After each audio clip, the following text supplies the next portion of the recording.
Hello, back with another unboxing, this time from Crocs.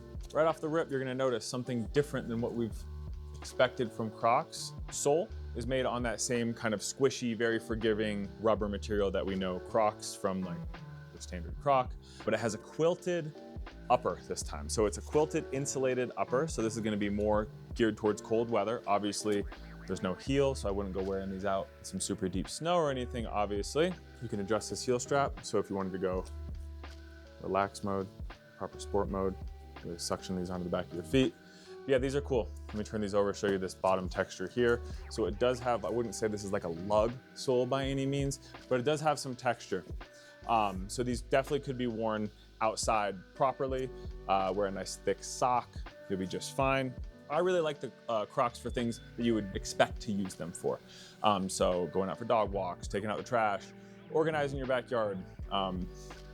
Just talking about the things that I do. So these come out on December 11th. This is the only colorway we have. It's a gray with black. I'd say this gray could be like an olive gray, gray green. So shout out Crocs, the Classic Elevated Quilted Clog in Galactic Grey. I go true to size with all of these. No need to go up or down. We're gonna have 8 through 12, but be in touch if you have any questions.